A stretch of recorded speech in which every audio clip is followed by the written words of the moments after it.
Hey, it's your girl KB back with another review for Real Housewives of Atlanta, season 17, episode 2, Rumors and Raised Eyebrows. Okay, this was a pretty good episode, I'm not gonna lie. I had to watch it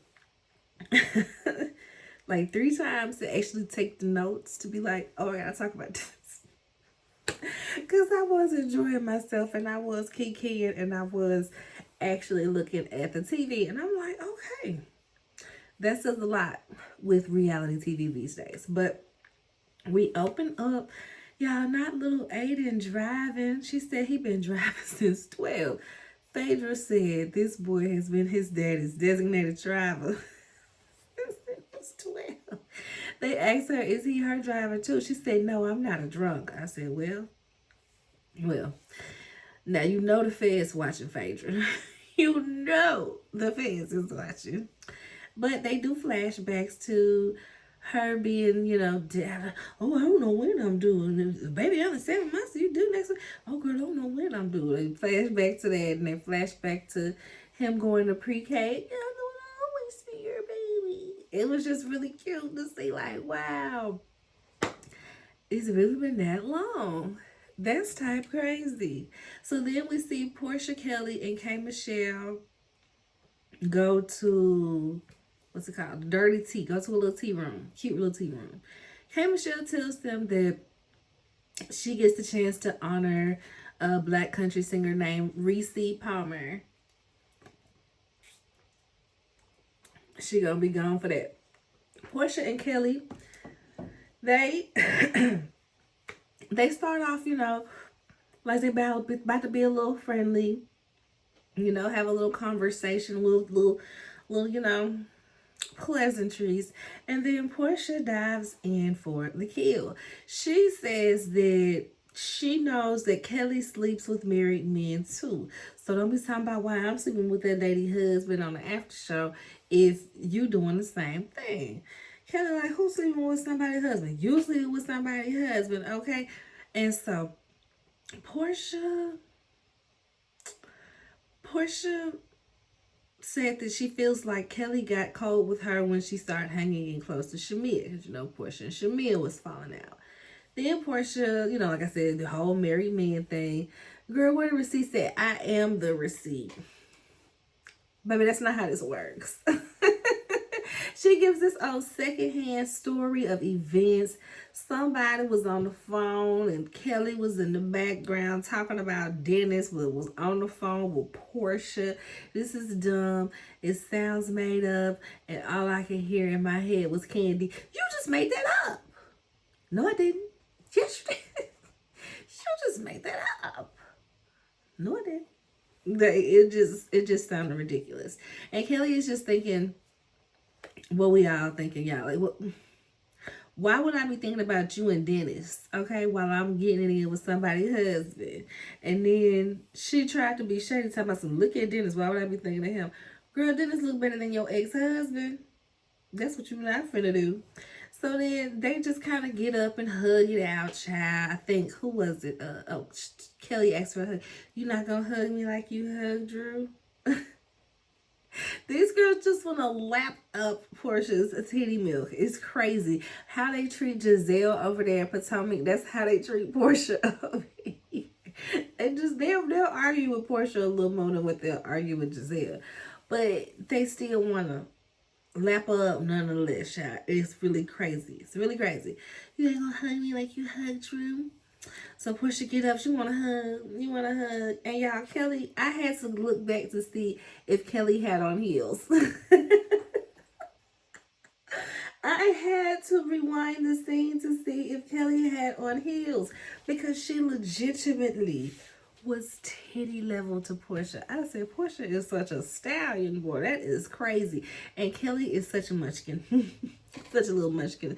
And she acts like she finna motorboat her. And I'm like, I mean, you right there. You right there. In the confessional, she gonna say, it's not like I can body slam her. Have you seen that? Basically, if you can't beat them.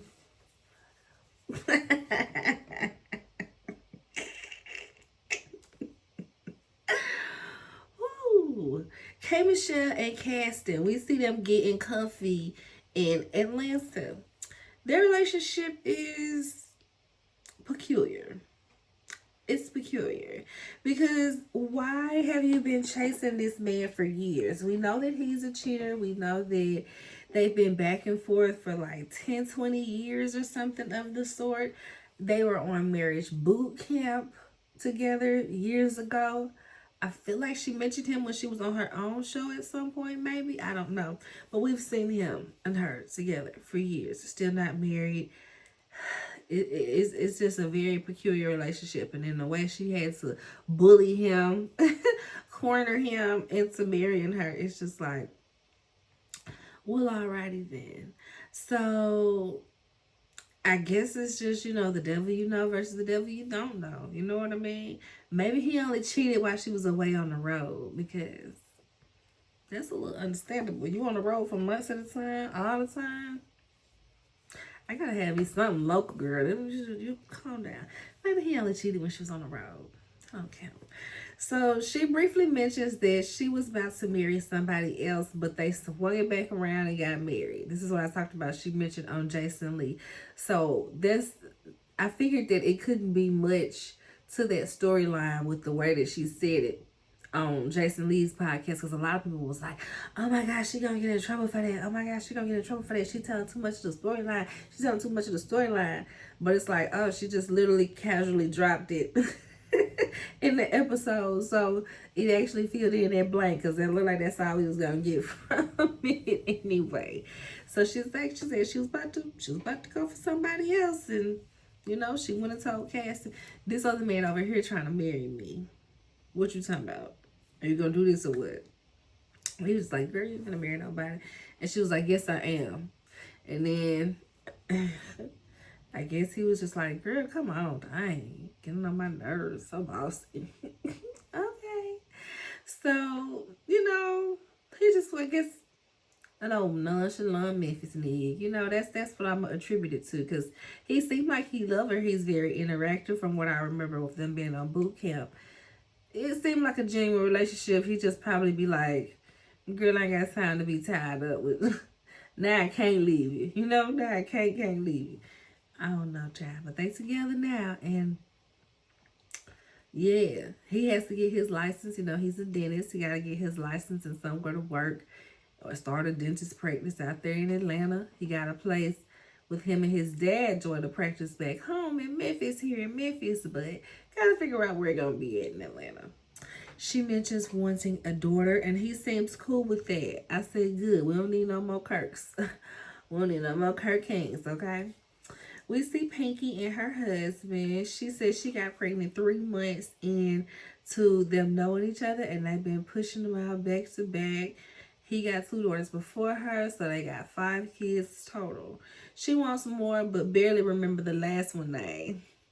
It really took her a minute to remember that baby. But you want more kids. And I say that all the time. I'm like, people be having so many kids, you don't even halfway remember their name on the fly sometimes. You get to calling them another. I ain't got time. So her mama is like, hell to the no. Ain't no more kids. Ain't no more kids. She said, the game is I'm already pregnant. Okay? I'm disgusted. All them kids for what? For what? Child. So, most people's introduction to her is knowing her for Slutty Vegan, but I had heard of her quite a while back because I listened to this podcast called The Friend Zone.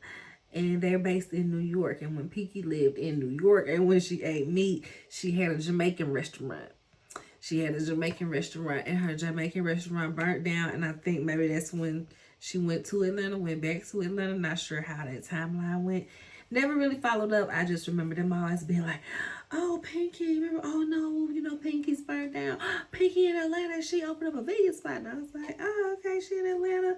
Found out she's the AUC fam, Clark Atlanta. I went to Spelman. My hair a little raggedy, so, I know it don't match or nothing, but had to do what they had to do, okay? Had to do what it had to do. So, where we at with it?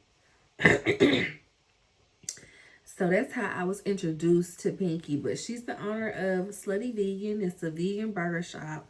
She said it started from a ghost kitchen to food truck to brick and mortar. She opened up 14 stores. And I said, yes, far too quickly. Far too quickly. I can remember the fanfare about it, lines being super long. I'm not a lines type of girl. I'm not finna stand in line for an hour for some food. It's just, I think I have been to a couple of festivals, maybe like one music festival or something else where the Slutty Vegan truck was. But when I say it was astronomically longer than the other lines, and it's like, who's getting Slutty Vegan? Not me. Go over here and get these tacos and be blessed, okay? So Slutty Vegan, 14 stores, far too quickly. She had a location at Spelman. You know how college campuses will have like the little grills, little, couple of restaurants. She had one there, which when they put it there, I absolutely thought that makes no sense. That makes no sense, right? And the pricing, the students couldn't afford it. I think they couldn't even use like their grill dollars on the food. They had to pay cash, where all the rest of the restaurants, they could use their little grill cards or whatever. And so it was just like they had to leave Spelman's campus real quick because people wasn't messing with it. And I was like, I can tell by the way that was ran that they're not doing enough research, and they opening up these shops. I remember they had 3 opening up in one city at like one time. It was just ridiculous. It was just like, you did the college campus weirdly, so I know the rest of them ain't going. And then the rest of them start closing, and then some more start closing. And then she filed for bankruptcy, and I was like, yep, you bit off way more than you can chew. You got too excited, you got way too girl bossy, and you just gotta take a beat. Just take a beat and take some deep breaths, and we're gonna see what comes of it here on this show. All right. Anywho, with the business, let's get to these niggas, okay? He gonna tell her. Well, no. First off, before we even step, when we merged the two. First off, she lost $20 million in the company. She had lost her company for a hot second, got it back after a month and some change. I can appreciate her transparency, okay?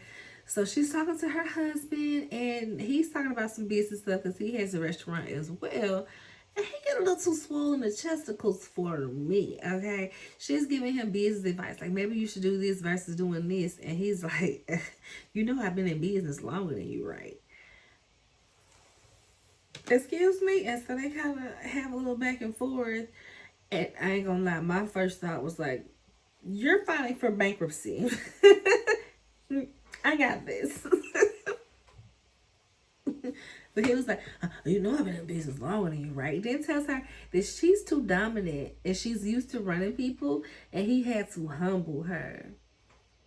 I humbled you. Excuse me, babe? Huh? Of course she gives him some pushback on that, because what you mean? What you mean you humbled me? Okay? Child, my husband would never. It was a red flag for me, but we'll see. We'll see. She does seem quite bossy, so we're just gonna keep a good eye on him for now. Okay. He says that he does like having a dominant woman because it makes him better. I said, okay. Round it out. Sandwich it. Say something else good. He mentions that it was hard, that she was going through what she was going through while he was going through his best seasons. I was just like, it's the wrong type of sandwich, bro. You putting bad, good, bad. She alludes to him not being there for her while she was going through it. And he was like, I was there. She was like, yeah, but mentally. And I said, Lord, I guess the jury is still out on them. I can't stand when, maybe it's us. Maybe this is me prejudging, but I hope this ain't it. Because I can't stand when people come on reality TV with shaky marriages. Like, how you coming on TV with a shaky marriage? Like, out for real, episode 1, we seeing some flaws? That's crazy work. Crazy work, okay? Next, we see Kelly meets with Angela and Shamia for shopping. Shamia is dressed for a chill shopping day. She got a little shorts and a blazer, like You know, might go shopping, might go grab some drinks afterwards. Kelly and the boobs look like she's dressed to pop out of something in Pilates. Angela is looking amazing in that dress, looking like she's headed to brunch. And I see why people was online saying, I'm mad she wasted this outfit on them in this scene. Okay, back to it. They all dressed for something different, y'all. They just cracked me up off rip. But they start off with Kelly telling them that her husband did an interview with Tasha K. I said, Lord, Tasha K, that is the nail in the coffin of him being a slime ball, really, because not as if we didn't have enough evidence of her saying he literally threatened her in court and got to get locked up because, sir, sir. Angela then asks about her finances. What's going on with your money, girl? She said the Sandy Springs location is setting her back $100K. Okay. Between the husband and these lawyer fees, the restaurants, she's struggling, but she invites them to the grand opening. Okay, we are at the finish line. Shamia, she takes a look at Angela and was like, so have you taken the time to process what Drew did to you with Phaedra? And I'm like, girl, calm your neck down for one. And why do you care so much? She want people to be pressed and mad so bad. If she can't have her best friend, she don't want nobody else to have their best friend.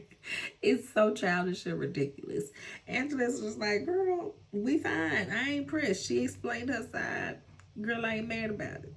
But she definitely sees that Shamesi is trying to invoke a reaction out of her. Is trying to invoke a reaction out of her, okay?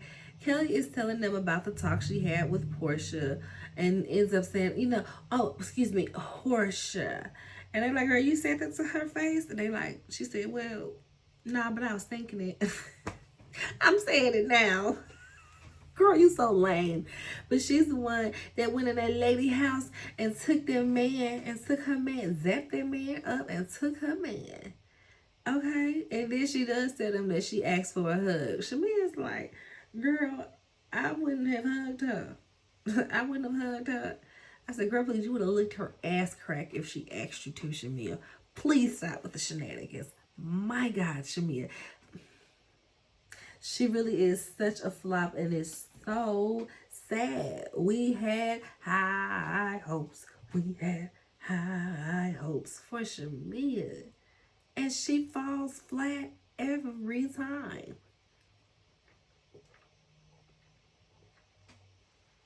Her and Marlo have to be studied on the way they wrote that friend role so hard, so good, and then got to be main cast and was just so aggressive for seemingly no reason. It is crazy. It is real crazy. I can't deal. So, Drew has a new movie coming out with Claudia Jordan. You know, we've seen her in one of them past seasons, Puerto Rico. She was, it was tight. Claudia had it fully folded under. What's wrong with the bob? Something. You need to get some of that spaghetti out your diet.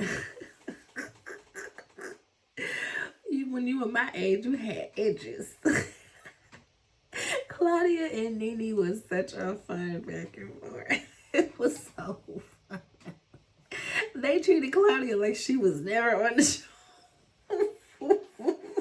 Did we hear her voice? She is, maybe because she's on Love and Hip Hop now. Maybe it's a conflict of interest because she's on Love and Hip Hop. She is one of the friends of the girls on Love and Hip Hop. So maybe that's what it is. So she invites most of the ladies who there. We're going to talk about who there. Angela and Phaedra are having a random conversation about the rumors, but truly, I don't care about they back and forth and who said this and Pookie with the hands. Girl, who cares? They said that they're going to move on, and so will we. Portia walks in with Sway, okay? Fine little light-skinned stem, okay? I said, okay. I usually don't go for the light skin, but Sway can make me sway. Phaedra's like, let's give it Atlanta. Right. Portia is like, yeah, the worst kept secret in Atlanta. You know, I like pussy, you know. I done dipped a toe, a tit, all of that in the lady pond, you know. I said, yeah, Candy told us when you stuck your tongue in my mouth and told me that you wanted to eat my pussy till I came. I believed Candy every word of it. And then with Portia, I kiss Candy in the club, you kiss Candy. Baby, Portia and Shamia was trying to take Candy down. Baby, it was about to be girls going wild in that thing. What a mess, y'all. So she said even though she has, you know, been like this with the ladies before, it's never been a relationship. So this is the first lady that she is actually dating, right? Cracked me up when they had the flashback when Portia was like, what's kept secret that, you know, I like girls. They played when Candace said, Candace was like, you said you wanted to eat my I came, and then they played when they was at Cynthia bachelorette party when it was COVID, and they had to stay in the house, and Latoya was on top of her, riding her, and they was slobbing each other down, child, slobbing each other down, and they should have played, and I'm going, I need to remember to click this in there. They should have played from that same trip when they got all hot and bothered from Bolo, and Portia said, one of you bitches is eating me tonight. And it wasn't no objections. It wasn't no bitch, please. It wasn't no objections. It was like, oh, who you? I volunteer as tribute. Tanya, I volunteer as tribute. Tanya and Latoya was duking it out. They was duking it out for Portia. One of you just eating me tonight. Okay, they should have clipped that in there too. Drew gonna say, girl, why you living my life? Portia said, I don't know why you trying to be quiet about it. And I'm like, girl, go smash Ty in public in peace. And, you know, just let us all be, because the girl already told us that she saw Ty phone bill, and y'all be talking on the phone for 300 minutes a month every month. My God. Angela is continuing to be the bone carrier this season, okay? She's telling Phaedra about Kelly and Portia's mess. Portia walks up, what's happening? What y'all talking about? And yeah, the first thing I thought about is when they was imitating each other when Giovanna was doing Portia. She was like, who got some, what was it? Who got some DVDs? Who got some DVDs? What DVDs that? That was the exact walk that Giovanna was talking about. And Giovanna was spot on. So Portia's like, what? She want to spread her own tea? She told y'all that? She told y'all that? Angela, like, she calls you Portia. She calls you Portia. Portia's like, she did? I thought we left off on a good vibe. You know, she a fake bitch, you know. That's not how it went. She hugged my titties and all. She was all up in there. That's not how it went. She called me Portia. Well, it don't look like I need to go to her grand opening then. Baby, they're getting ready to leave. Phaedra wants her a little lady dip real bad. Real bad. She's telling Sway, hook me up with somebody. Double date. Next time it needs to be a double date. Hook me up with somebody. I said, I don't have an interest. And then she's like, I'm going to go with this couple. And as they're walking off, Phaedra is in between Sway and Portia. But by the time they walking out, Portia was like, you better go on somewhere. And then Portia was like, girl, you ain't about this life. Get turned all the way out. I said, so is she halfway turned out?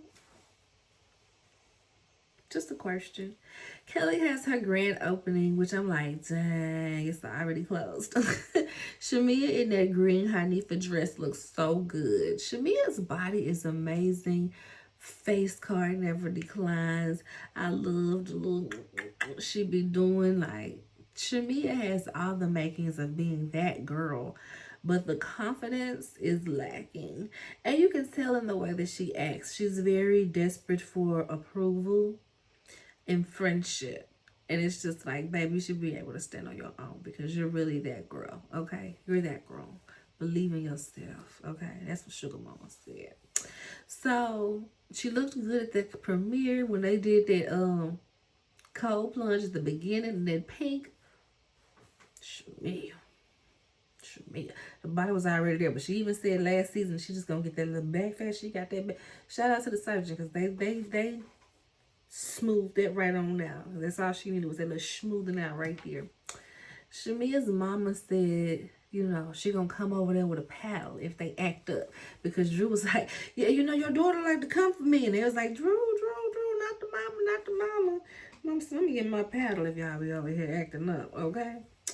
So Pinky gets there with a gift, looks like a bottle of something. She apologizes for leaving Kelly on red because she said she didn't realize she left on red because when she hit her up, it was a hard time. And I'm like, yeah, because, well, this is later.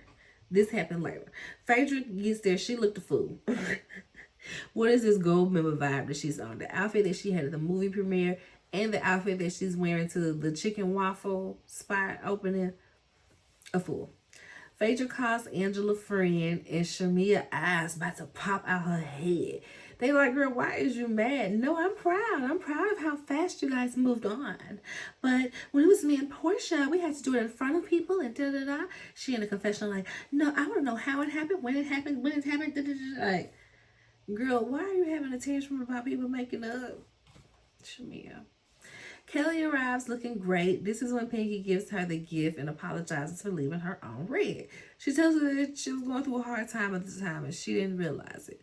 She's very warm to her. She tells her to call her so they can, you know, trauma bond on these restaurants, child. I love that. It made me go from indifferent to, okay, I might like Pinky because, you know, I can dig a girl's girl. And she seems mature. To whereas Kelly is mad about you not responding to a DM.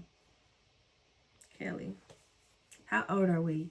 Do you have that lady's number? If she didn't reply to a text message, maybe, but a DM? All right, girl. Portia sends flowers and Kelly is real stank about it, okay? She sends them off with her assistant or whatever. Which the flowers were a little petty because why do you say on the card, congratulations, we need to talk? Portia. Girl, not on the congratulations flowers. Kelly sends them away and then tells the girls about Portia and her married man accusations. And talking about Portia, then is why she laid up with said married man.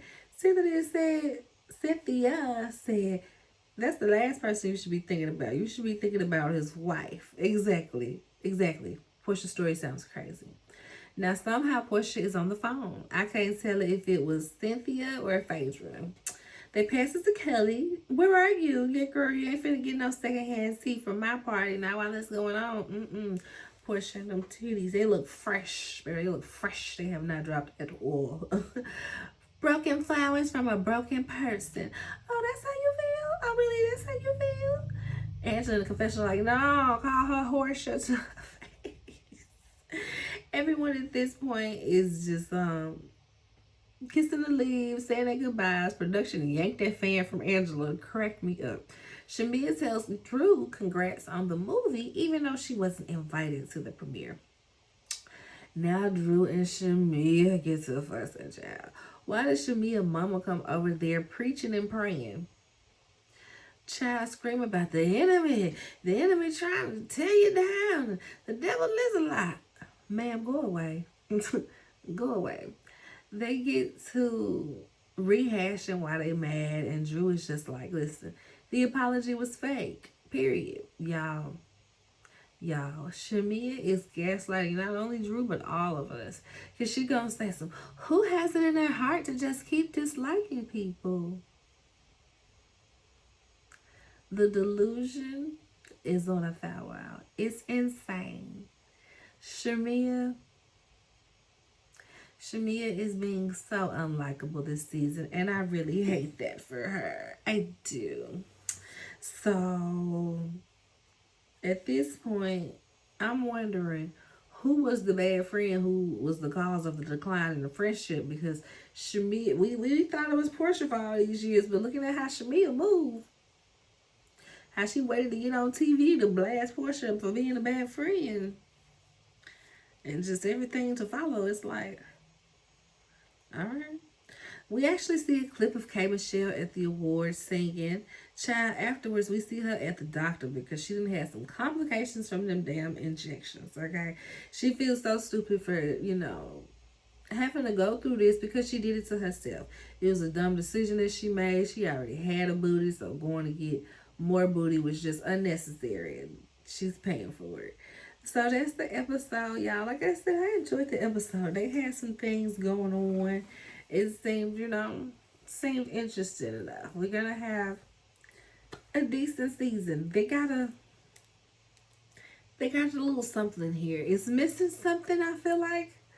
But that's just for now. It might not even be missing nothing. It's just I'm anticipating stuff, rather. I'm anticipating a few things to see if it can give a good full season. But, I think we're doing pretty good. I think we're doing pretty good. A lot of people are wondering why they're leaving Phaedra there. And I feel like